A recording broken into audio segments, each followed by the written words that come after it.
I'm your host, Sarah Webb, and this is Science in Parallel, a podcast about people and projects in computational science. In this third episode in our series on creativity in computing, I am talking with Danilo Pérez, a Ph.D. student in computational neuroscience at New York University. He is currently supported by a Department of Energy Computational Science Graduate Fellowship, also known as CSGF. At NYU, Danilo is studying value-based decision-making, examining how both animals and humans weigh complex choices based on how much each option appears to be worth. He works with Christine Constantinople and Christina Savin and is developing computational tools to help understand this process, which can be applied in economics, medicine, and public policy. But this is just one project among many that Danilo has taken on. During the COVID-19 pandemic, when he was just 24 years old, he maintained Puerto Rico's COVID-19 public health data dashboard. For his CSGF practicum in 2022, he worked with an Argonne National Laboratory team led by Arvind Ramanathan on an artificial intelligence model that simulated the evolution of novel coronavirus variants. That team was awarded last year's Gordon Bell Special Prize for high-performance computing-based COVID-19 research. We discuss how compelling science problems have propelled his training, how music and family support him, and his long-term goal to support citizen-facing science, especially in Puerto Rico. Welcome, Danilo. It is great to have you on the podcast. Hi, Sarah. It's a pleasure to be here with you and your listeners. Before we start talking about value-based decision-making, I want to get some background on how you got your start in science and where that came from for you, because you've worked on a lot of really different and really interesting things. Yeah. So after being born in the Bronx, when I turned 8 years old, I moved out to Puerto Rico. And I grew up in a small town, Cuamo, where my main passion when I went to school was really math. Science, I was actually pretty poor at it. And it wasn't until I had the privilege of going to a boarding school for my last year of high school, CROEM, Center for Educational Opportunities of Mayagüez, that I really got my hands on what science really meant and started to understand that science was a wider enterprise that I could see the rest of my life developing within. And how did you get involved in research? So after graduating, I received a offer from the RISE program at UPR-Calle. So this is a great program. I know UPR-Calle continues to have a RISE program that is led by Dr. Juan Santana. It has a strong track record of getting undergraduate students to pursue research opportunities in parallel with their undergraduate studies, particularly sending us on summer internship programs.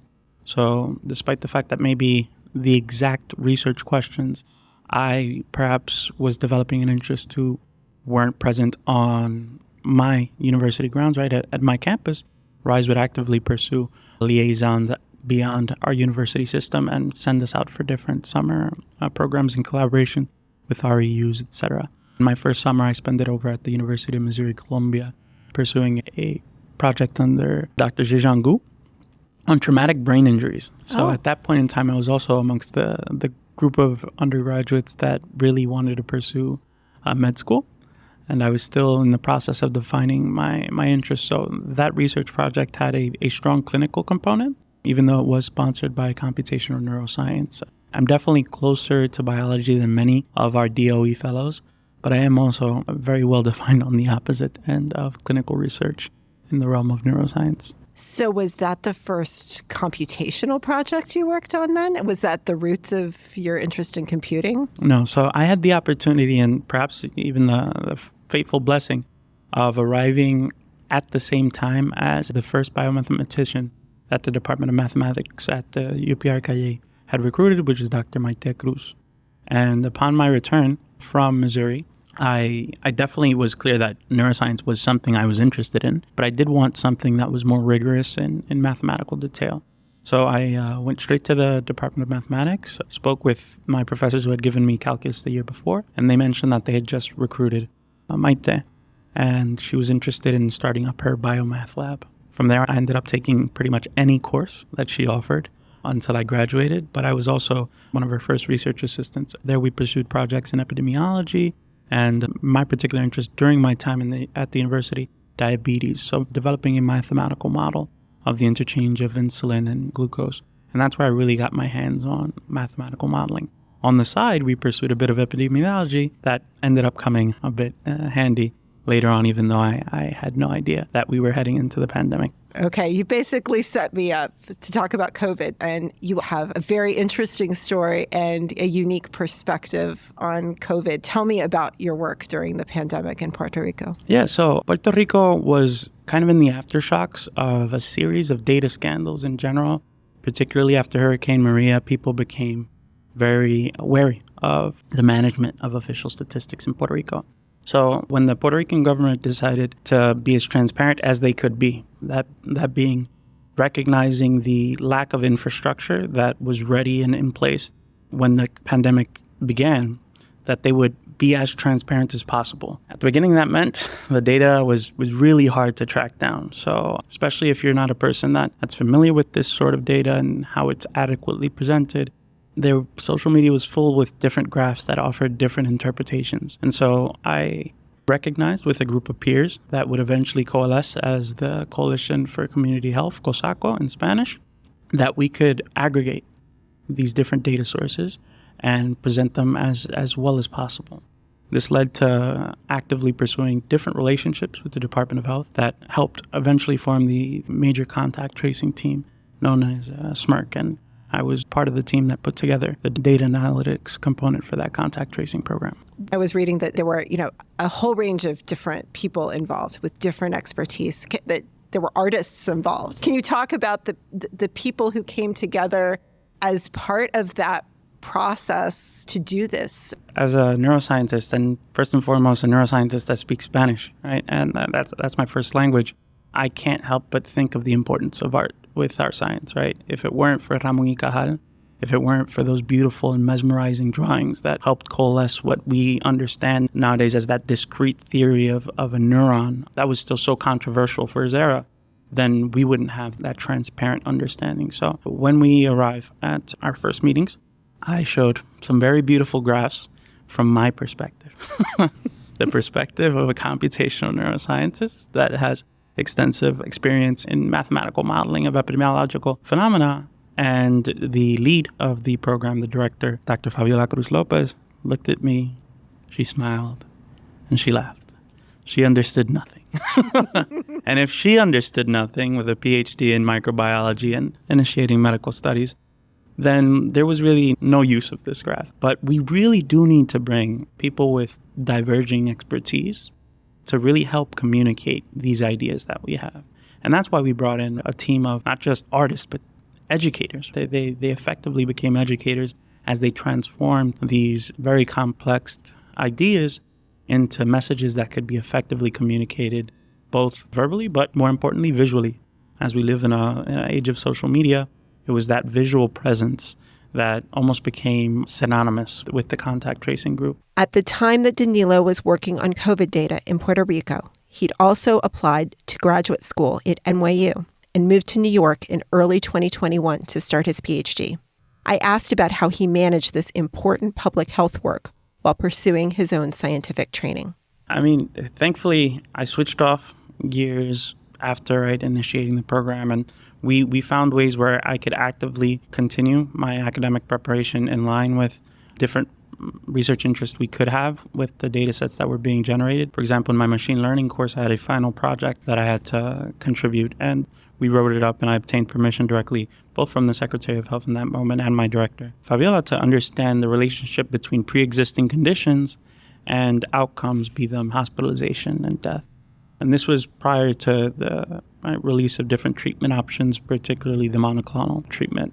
And what we ended up noting is that conditions like hypertension and COPD were particular pre-existing conditions that statistically predisposed people even to a greater extent, right, than had been to that moment known. This is now pretty much in hindsight known pretty well across the scientific community, and there's been extensive papers on this, but being able to have the volume of data that contact tracing program was able to build that was so detailed in terms of symptoms and the pre-existing conditions of the distinct patients really set us up to do great things in record time. Like I was mentioning, we went from having essentially zero infrastructure and data that really couldn't be trusted as well to eventually have a sophisticated program that could be malleable to the most sophisticated algorithms to discover patterns in time and before they were widely known in record time, and run that all back, right, to the artists, to the messengers, to the people on the ground, to really build up that trust that is so important for the practice of public health. That's so cool. A theme that is coming out of this is that you managed to take something that was a process of serving a community, and it was also an educational process for you, too. There's some wonderful synergy that I think is really unusual and really interesting. I think it was also a sign of the times. I think as we claw back and try to normalize operations in the quote-unquote post-pandemic world that we navigate, we're becoming less and less interested in taking those risks, and we want to come back to the standard playbook. But I really want to thank, right, not just the people at the Department of Health, but even the people at NYU, right, my professors during that course that said, that seems pretty rigorous. I don't know if that's appropriate for a class project, but it was the sign of the times, right? Danilo's public health work in Puerto Rico influenced how he approached his CSGF practicum research with Arvind Ramanathan at Argonne National Laboratory, a project that applied large language models, code similar to the underpinnings of ChatGPT and other tools, to tackling genetic information and predicting how coronaviruses evolve. As I mentioned, the director of the contact tracing program was a Ph.D. researcher in microbiology, and her previous work was on dengue virus, particularly their genotyping and characterizing those genome sequences. So prior to my arrival at NYU, we had already fantasized like, well, if we're building this infrastructure that now is doing what many would call perhaps social epidemiology or community level epidemiology, what would it look like if we could develop infrastructure for genomic epidemiology? And lo and behold, right, they built an entire international genomic database that spanned the earth for COVID, something that was progressing very slowly with a couple 100,000 genomes of influenza viruses. With the dengue virus, my director had collected perhaps 100. We now had millions of. So over at the practicum, there was Dr. Arvind Ramanathan thinking about these ideas, taking advantage of other advances that are occurring in the field of artificial intelligence and the development of models like transformers models. And all of these things, again, started to coalesce, and as a sign of the times, drawing in these kind of disparate ideas started to push us in a particular direction. And that's where, right, the Ramanathan group came up with this idea of modeling the evolution of genomic sequences, kind of how we model large languages, right? And use it as sort of a generative model that could project predictions of sequences that we have not yet observed, right? And not just generate those sequences, but also take advantage of other algorithmic advances that would translate those sequences and evaluate the fitness of the proteins and the particularly functionally defining proteins that would give us variants, right? So this term that we're now very familiar with, of variants of a particular disease. We've heard of the alpha variant, the Omicron variant that came pretty much to stay with all of us. So these distinct variants were characterized by mutations in their sequence that conferred proteins.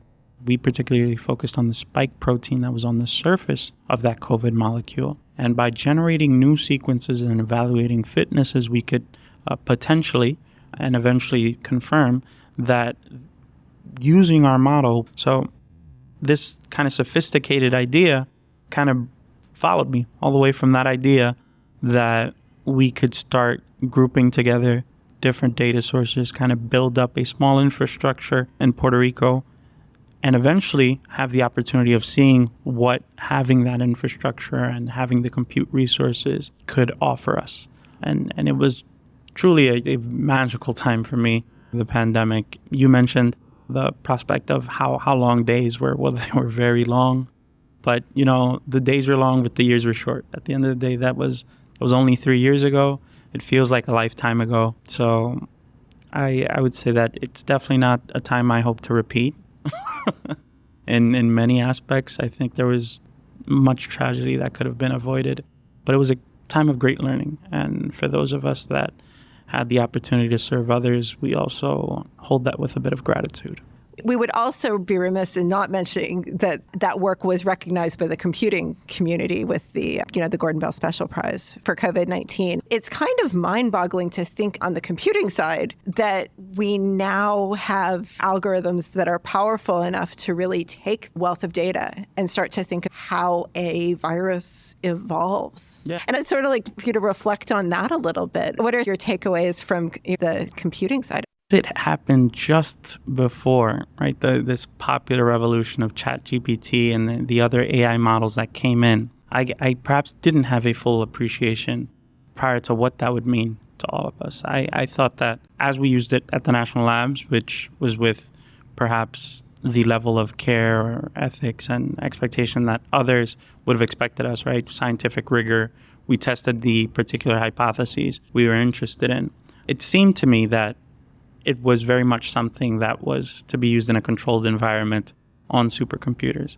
What has marveled me even further is how rapidly the public has adopted these tools and has wanted to play with them themselves. And that's provoked other questions that I think are going to be relevant to all of us. What sorts of questions do you think we need to be thinking about and addressing? So there's this huge issue, right, of hallucinations that plenty of people have already pointed out that this doesn't work as perhaps most people think it does. Some people might think that they ask a question and they're receiving a discrete answer that exists. And essentially, that's not what's happening. It produces the answer that is most likely. So I had a great example of this that I developed. I asked the model a simple question. What's the name of the Pokemon that rhymes with cobra? And to my knowledge, I don't think it exists. But there was a particular Pokemon that's well associated with the word cobra. It's Arbok, right? It's cobra spelled backwards. And the model would insist, yes, the Pokemon whose name rhymes with cobra is Arbok. And I'm like, no, that doesn't rhyme. Oh, I'm sorry, it's Ekans. I'm like, no, that does not rhyme. and right, it would insist that it can find a solution, right? Why? Because my original question kind of assumed implicitly that there was Pokemon that, in fact, its name existed with cobra. So I tried to ask ChatGPT, and to my surprise, it just kept hallucinating, and there was no way I could engineer this prompt for it to give me a satisfactory answer. So even this idea, right, of the fact that we have to engineer prompts and how we're interacting with these models becomes necessary to consider, right? Is what we're doing at the level of complexity to compare it with engineering when we execute a prompt? I think that's a question that's going to be decided soon. It was truly a revolutionary moment. Believe it to be a forward-facing enterprise that will move us forward, but that does sometimes involve taking 3 steps forward, but 2 steps back. Let's go back to computational neuroscience and decision-making. I want to come back to the things you've been working on most recently and the things you've been studying and where you are with that work. Yeah, so I think the fact that we were able to spend so much time outside is reflective of how I approach the work that I'm doing inside NYU, and it's that we're developing the computational ability to characterize complex problems. And the complex problem we're interested in here is value-based decision-making. It's how particular areas of the brain may perceive and compute and compare value during task execution in ways that explains the behavior that we're observing. So we have a particular task paradigm that allows us not just to evaluate the ability or the valuation of a particular reward offer on face value, but also within its context. And I'd like to, peel that onion back. So if I were to offer you $10 has a discrete unitary value. It's $10. However, if you're particularly broke, those $10 come to represent something much more significant than if you had $10,000 in your back pocket at that point in time. So context is always important when we're assigning the actual value that we perceive. And economists have spent plenty of time in this discussion. I just want to underline that that's the concept we're dealing with. It's the idea that objects or offers can have a distinct value depending on the context in which they're present.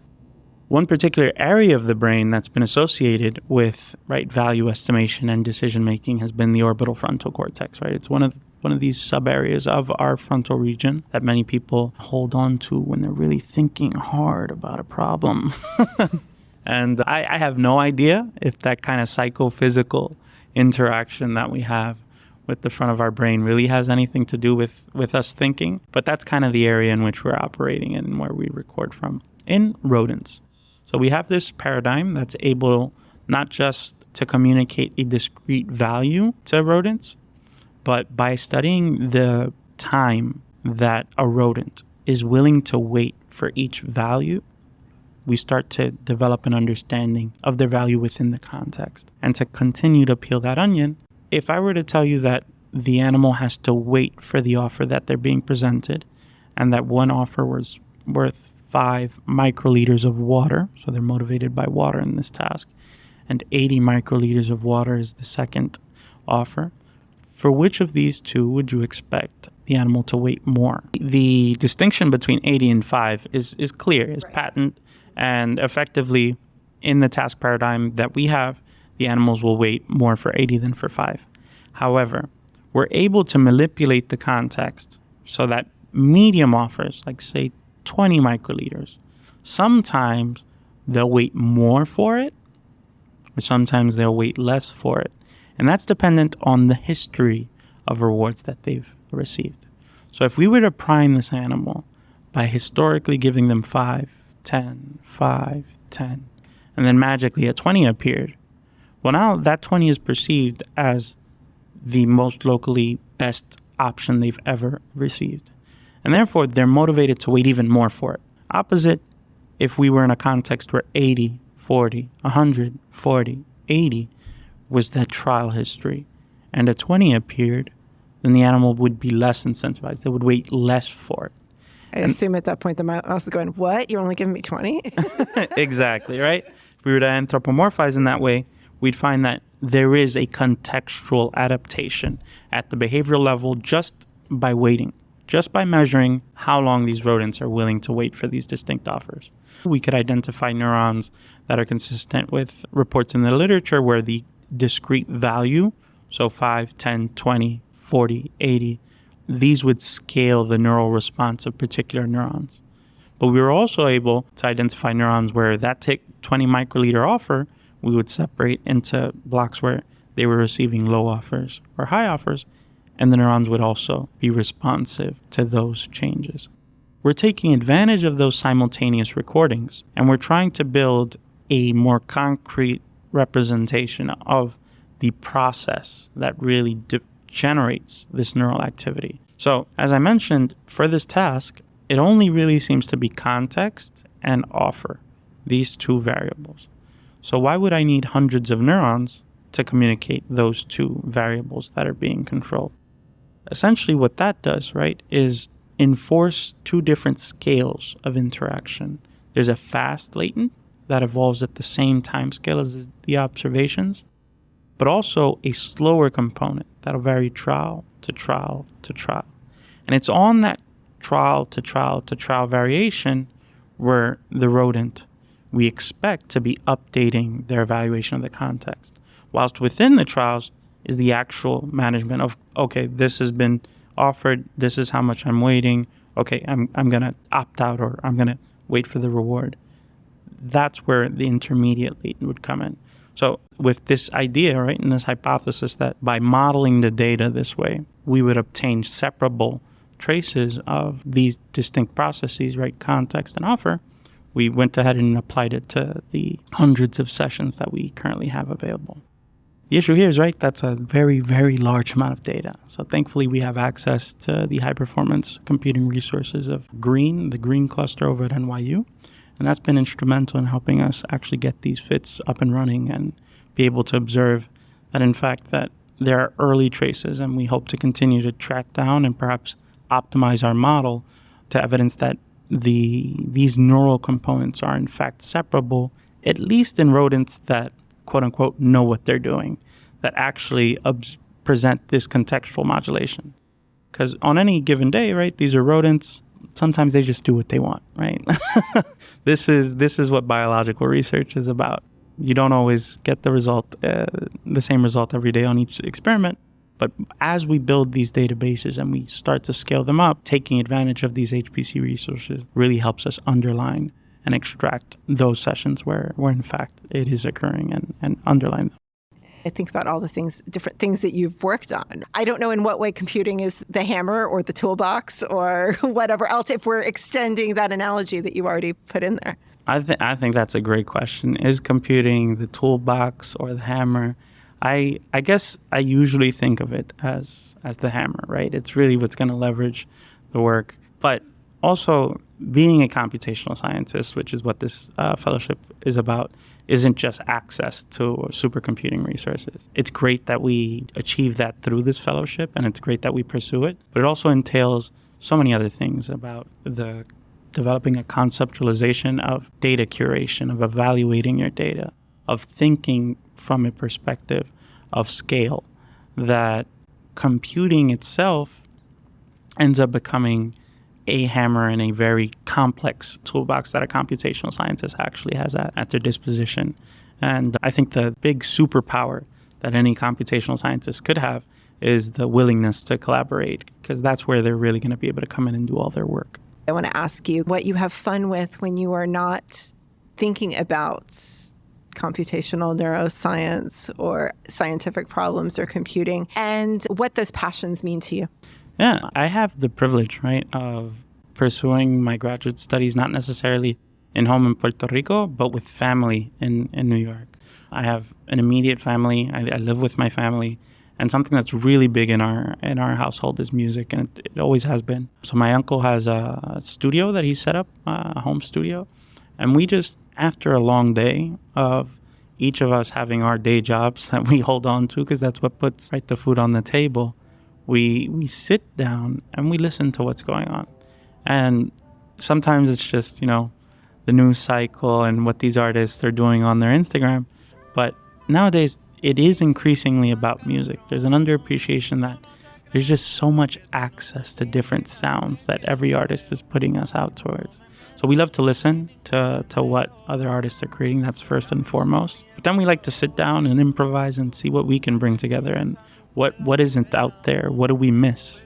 That's a big thing with how rapidly the music cycle moves nowadays, and how radio stations will skip the next track and you only get a week of play just because of the level of competition. And if not, people have streaming services right there and they curate their own playlists.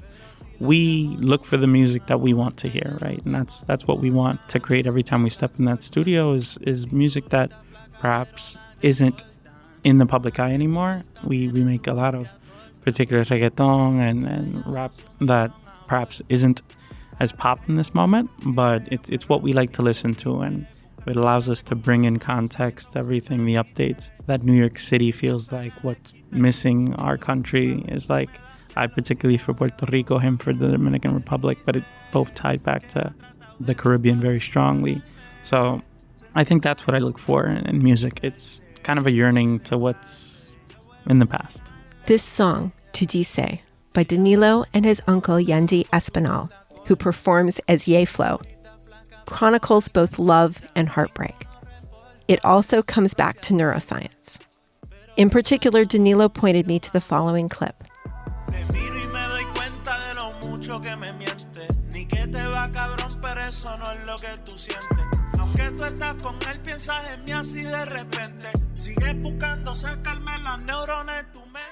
Roughly translated from Spanish, it says, "I look at you and see how much you lie. You say you have a blast, but you don't seem so fine. Even when you're with someone else, I come to mind, 'cause the memory stuck in your neurons is always mine." In what ways does that time feed you as a scientist? How does it feed you as a person? It offers me a support system in which to contextualize everything that I do. It's to understand that today we're working and we're focusing on this point in time on the work we have to do, because later on we're going to be able to decompress appropriately. There isn't just dinner and going back to sleep after this. There's fun. there's smiles, there's happiness. I'm a happy scientist is a good scientist. Don't let anybody convince you the contrary. We've been talking about creativity over the course of this conversation in many, many different ways. Scientifically, you talked about it musically, and we've talked about interdisciplinary science just as an institution. What does creativity mean to you, Danilo? Versatility. I think that's what it is. I think definitely there is a specialization that we come with. There's a badge that we do want to put on. In my case, it's neuroscience, it's computational science. But being creative also means being flexible. It's not over-specializing. It's not building out that great muscle. You have to also be able to work with it. And when I think of creativity, it comes straight back to the idea of versatility and amenability to the circumstances and problems that you're posed. One of the things that has been a theme for you and continues to be a theme is citizen-facing science. And I'd like for you to talk a little bit about that and what that means to you and how you see that shaping your future as a computational scientist. Yeah, I mean, especially as a computational scientist, there's a temptation to engage in black box science, withholding or relying on knowledge that you really don't understand doesn't really end up being a productive enterprise. I think citizen-facing science takes that a step further. It says, not only, right, as a scientist am I undertaking the responsibility of using tools with a full appreciation and understanding of what I'm doing, but it's also ensuring that the public is well informed and can play its role in that process. And I think as, right, the current scientific infrastructure and foundation is based on public trust, and the funds that the public understands are necessary to invest in our enterprise. We need to continue to build and reinforce that trust. We've seen glimpses of how dangerous it could be to lose it for whatever reason, be it political, be it for any other reason. The fact of the matter is that building that trust and ensuring and protecting it is a project we all have to keep on our shoulders as scientists and as members of this community. So I take it on as a great responsibility, but I also take it on as fun, right? I think that getting us out of the lab and reminding us that our work is human. Being a better scientist, does it make me a better human? Sometimes I don't know. I've had this discussion with other students. But fundamentally, I do think that just being a better human being will leak over and make us better scientists. So getting us out and doing our science in the public and making sure the public has an appreciation for our work, to me, is fundamental. And if you could pass along a piece of advice or two to other researchers, what are some kernels of advice that you like to pass along when asked for it? As a young and upcoming researcher, I can be sometimes overlooked by other researchers to ask for advice. But the people that come to me and ask me for advice, I always try to tell them to be true to who they are, right? It can be tempting to join the most successful project that's going on, or the most successful lab, or just chase what seems to be trending in your particular field. But at the end of the day, your work, you're going to have to do it. So let that guide you. Let that really resonate with you as a scientist at any particular time. Because no one wants a boring job. And the science is such an exciting enterprise. And there's so many great things happening every day that the field isn't going to suffer because you decided to go in a direction that is better fit for you. If we explore this wonderful world, this wonderful variety of options that science has to offer us, that we can find a little corner where we're more than happy to continue to chip away. Danilo, thank you. It's been a pleasure talking with you. As well. Take care. To learn more about Danilo Pérez, his work on value-based decision-making and COVID-19, and the music he creates with his uncle, please check out our show notes at scienceinparallel.org. Science in Parallel is produced by the Krell Institute and is a media project of the Department of Energy Computational Science Graduate Fellowship Program. Any opinions expressed are those of the speaker and not those of their employers, the Krell Institute, or the U.S. Department of Energy. Our theme music is by Steve O'Reilly. This episode was written, produced, and edited by me, Sarah Webb. We'll play out the episode with more of Tu Dice by Danilo and Yeflo.